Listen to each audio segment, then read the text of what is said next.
નમસ્કાર મિત્રો, કેમ છો મિત્રો? આજે આ ડાયરેક્ટ દેવગઢ અને રત્નાગીરીથી આફૂસ કેરીનું બોક્સ આવ્યું છે, એનું આપણે અત્યારે અનબોક્સિંગ કરવા જઈ રહ્યા છીએ.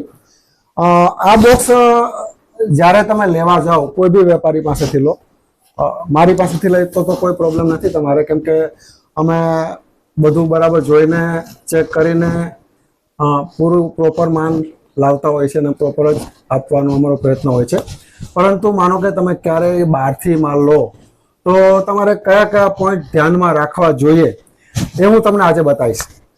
પહેલાં આપણે અનબોક્સિંગ કરશું અને કઈ રીતે તમે ઘરે લઈ ગયા પછી આ બોક્સને તમારે કઈ રીતે ખોલવું અને આ અંદરથી જે કેરી નીકળે, કાચી પાકી જે નીકળે એને કઈ રીતે અલગ પાડવી અને ફરીથી કઈ રીતે પકવવી, એ બધી પ્રોસેસ હું તમને આજે વિગતવાર જણાવીશ. ખોલો,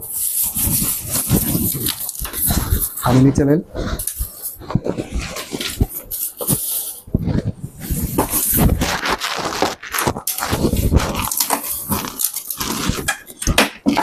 જ્યારે પણ તમે કેરી લેવા જાઓ ત્યારે ક્યારેય પેક પેટી ના લેશો. તમારો વિશ્વાસુ વેપારી હોય તો કોઈ પ્રોબ્લેમ નથી, પણ જો તમે અજાણી જગ્યાથી કેરી લેતા હો તો ખાસ કેરીને જોઈને લેજો અને કેરીમાં કયા પોઈન્ટ તમારે જોવા જોઈએ એ હું તમને આજે બતાવું.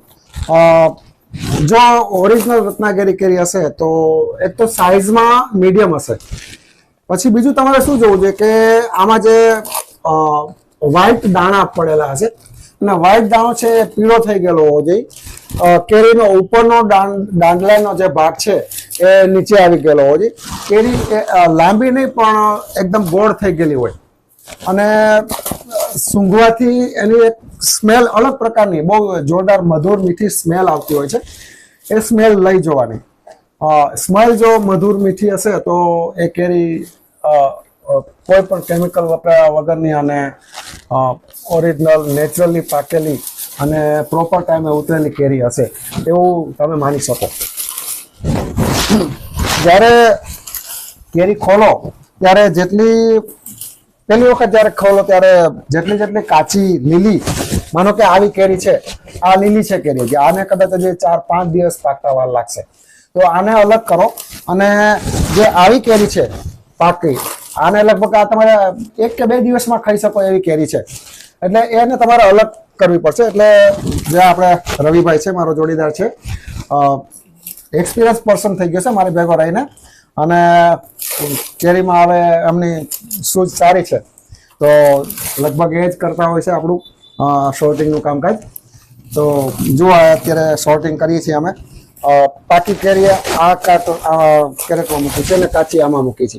તો કાચી કેરી અને પાકી કેરી અલગ કરવાની છે તમારે. જેટલી પાકી છે એટલી કેરી અલગ કરીને જેટલી લીલી કેરી નીકળે, મતલબ કાચી નીકળે, એ આ જ બોક્સમાં પાછી પેક કરી દેવાની છે.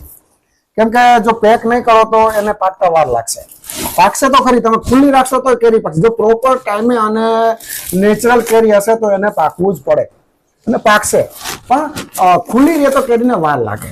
એટલે એને તમે જેટલું વધારે પેક કરો એટલું વહેલું પાકે.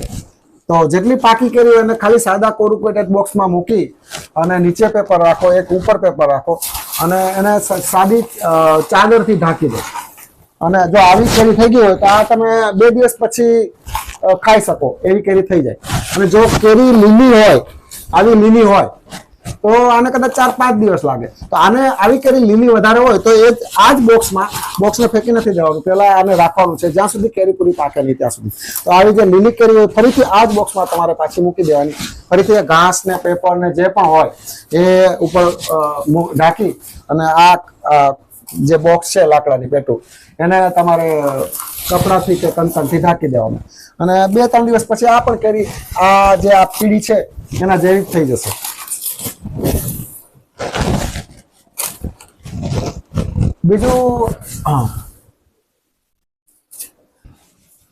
બીજું મિત્રો, કેરીમાં મીઠાશનો એક જે દરેક કસ્ટમરને સવાલ હોય છે કે ભાઈ અમુક કેરી મીઠી હોય, અમુક કેરી મીઠી નથી હોતી, તો એવું કેમ? તો એવું કારણ એક જ હોય, કાં તો એ કાર્બાઇડથી કે કેમિકલથી પકવેલી હોય તો એમાં ક્યારેય મીઠાશ નહીં આવે. એટલે હંમેશા જ્યારે પણ કેરી લો ક્યારેય પાકી કેરી લેવાનો આગ્રહ ના રાખશો, કેમ કે પાકી કેરી પકવેલી કેરીમાં ક્યારેય ઓરિજિનલ નેચરલ ટેસ્ટ નહીં આવે. એટલે હંમેશા કાચી કેરી લો. થોડી ઘણી પાકેલી હોય તો ચાલે, આટલી પાકેલી હોય તો ચાલે, પણ એકદમ પાકેલી એકદમ પીળી પડી ગયેલી કેરી હોય એવી કેરી તો ક્યારેય ના લેશો, કેમ કે એ તમે કેરી લેશો તો તમને એક તો ટેસ્ટ, જે પૈસા તમે ખર્ચો છો એની સામે તમને ટેસ્ટ નહીં મળે. ટેસ્ટ તો નહીં જ મળે, તમને જે શરીરમાં વિટામિન્સ જે કંઈ મળવું જોઈએ એ પણ નહીં મળે, ઉતારું નુકસાન કરશે. તો કાર્બાઇડ વાળી કેરી હોય, કેમિકલ વાળી કેરી હોય તો એ નુકસાન કરે. પણ નેચરલી રાયપન કેરી હોય તો એમાં ટેસ્ટ પણ જોરદાર આવશે, તમને મજા આવશે. એનો ટેસ્ટ જ આખો અલગ, એની સુગંધ પણ અલગ હશે. કાર્બાઇડથી પકવેલી કેરી હશે તો એમાં સુગંધ પણ નહીં હોય, એકદમ શું કહેવાય, કોઈ સ્મેલ નહીં હોય, કોઈ ટેસ્ટ નહીં હોય. એટલે હંમેશા કાચી કેરી લો. ભલે કાચી કેરી લો, પાકતા વાર લાગે થોડી, તમારે 4-5 દિવસ 6 દિવસ, ઘણી વખત અઠવાડિયું થઈ જાય. આપણી કેસર કેરીમાં તો જ્યારે નવી હોય, તાજી આવી હોય ત્યારે તો 10-10 દિવસ થઈ જાય છે. પણ એ જે નેચરલી પાક છે, જેટલો ટાઈમ વધારે લેશો એટલા ટેસ્ટમાં મજા આવશે. અને આપણે માનો કે કેસર કેરી લાવી તો શરૂઆતના દિવસોમાં જે કેરી આવે એ થોડી કાચી વધારે હોય, અને જેમ જેમ ટાઈમ જાય એમ કેરીમાં એનું જે શું કે મેચ્યોરિટી હોય એ વધતી જાય. જેટલી મેચ્યોરિટી વધારે હોય એટલું પાકવાનો ટાઈમ ઓછો લે. એટલે શરૂઆતની કેરીને મેચ્યોરિટી ઓછી હોય તો એને પાકવાનો ટાઈમ વધારે લાગે, અને પછી 15-20 દિવસ કે મહિના પછી જે કેરી આવે એ મેચ્યોર થઈ ગયેલી કેરી હોય એટલે એને પાકવાનો ટાઈમ ઓછો લાગે, પણ પાકે ખરી.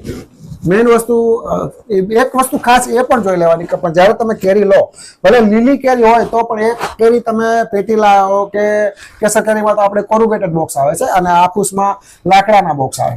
તો આપણી કેસર કેરી પણ માનો કે જ્યારે તમે લીધી હોય તો એ લો ત્યારે એક જ કેરી ચપ્પાથી કાપીને જોઈ લેવાની. જો અંદરથી વ્હાઈટ નીકળે તો એ કેરી ક્યારેય નહીં પાકે. થોડી ઘણી પણ 20%, 30%, 40% પીળી નીકળવી જોઈએ કાપ્યા પછી. ઉપર પીળી હશે તો કોઈ પ્રોબ્લેમ જ નથી, પણ ઉપર માનો કે લીલી હોય અને તમે કાપો તો અંદરથી જો વ્હાઈટ નીકળે તો એ કેરી નહીં પાકે, અને પાકશે તોય કદાચ બહુ વાર લાગશે. પણ જો અંદરથી થોડી ઘણી પણ પીળી નીકળે તો એ કેરી ચોક્કસ પાકશે. ભલે ટાઈમ લેશે પણ પાકશે કરી, અને એ જે પાકશે 10 અઠવાડિયું 10 દિવસ ટાઈમ લેશે, અને જે પાકશે ને જે ટેસ્ટ આવશે એ ઉત્તમ હશે. આપણી કેરીમાં આપણે કસ્ટમર જે આપણી પાસેથી કેરી લઈ જાય છે અને ફરીથી આપણી પાસે જ કેરી લેવા આવે છે અને આપણી પાસેથી જ કેરી લેવાનો આગ્રહ રાખે છે, એનું કારણ એ જ છે કે આપણે પ્રોપર ટાઈમે ઉતારેલી કેરી, મેચ્યોર કેરી અને પ્રોપર રીતે પકવેલી કેરી લઈએ છીએ. અને ખાસ તો આપણી કેરી લગભગ કસ્ટમર લઈ જાય પછી એમની ઘરે જ પાકતી હોય છે. આપણે તો કાચી કેરી જ વેચીએ છીએ, પાકી કેરી વેચતા જ નથી. એટલે તમારી ઘરે જે કેરી પાકે એ નેચરલી પાકે, કેમ કે તમે તો કાંઈ કેમિકલ કે કાર્બાઇડ નાખવાની નહીં, એટલે એ નેચરલી જ પાકવાની. એટલે એમાં જે મીઠાશ આવશે એ કંઈક અલગ જ હશે. એટલે હંમેશા કાચી કેરી લેવાનો આગ્રહ રાખો. પાકી કેરી ક્યારેય ના લેશો. પાકી કેરી લેશો તો એમાં તમને નેચરલ ટેસ્ટ, ઓરિજિનલ ટેસ્ટ ક્યારેય નહીં મળે. ઓકે, બાકી હવે આ જે કેરી પાકી નીકળી હોય એ તમે ખુલ્લી રાખશો તો પણ પાકી જશે. અને માનો કે આને તમારે 2-3 દિવસ પછી પકવવી છે, આ જે કેરી છે લગભગ સમજો ને 70% કેરી પાકી ગઈ છે, 30%ની વાર છે. અત્યારે તમે કદાચ કાપો તો થોડી ખટાશ આવે. તમે કોઈ બી કેરી પાકી હોય પણ જો તમે પૂરી પાકી ના હોય તમે કાપો, ઘણી વખત કસ્ટમરની કમ્પ્લેન હશે કે ખાટી લાગે છે. ખાટી લાગવાનું કારણ એ કે તમે થોડી ઉતાવળ કરી છે કાપવાની, એટલે એને પ્રોપર ટાઈમે કાપો. પૂરી ભલે એક પાકી છે કે નથી પાકી એનો પણ તમને જાણકારી હોવી જોઈએ, કેમ કે કેરી પાકે એટલે બધી આખી પીળી થઈ જાય. નેચરલ કેરી પાકેલી હોય એ કોઈ દી આખી પીળી નહીં થાય. ઘણી વખત નીચેના ભાગમાં લીલી પણ હોય. આ કેરી આખી પાકી ગઈ છે. એવી રીતે આ કેરી માનો કે કાચી છે, ઘણી વખત નીચેના ભાગમાં લીલી હોય પણ કેરી પાકી ગઈ એટલે થોડું પાછળના નીચેના ભાગમાં દબાવીને જોઈ લેવાનું. જો નીચેનો ભાગ પોચો થઈ ગયો, ઉપર તો પહેલા પાકી જ જાય પણ નીચે પછી પાકતી હોય છે, તો નીચેનો ભાગ જરા દબાઈ જવાનો. અને જો એ નીચે પણ પોચો થઈ ગયો હોય અને એની સ્મેલ લઈ જવાની. સ્મેલ લેશો એટલે તમને ખ્યાલ આવી જશે કે કેરી ઓટોમેટિક તમને ખ્યાલ આવી જશે કે આ કેરી હવે કાપા જેવી થઈ ગઈ છે. તો નીચેનો ભાગ પોચો થઈ ગયો હોય તો એ કેરી કાપો તો તમારે કોઈ પ્રોબ્લેમ નહીં આવે. ઓકે, થેન્ક યુ, આભાર, જય રામજી કી. હા, 10 મિનિટમાં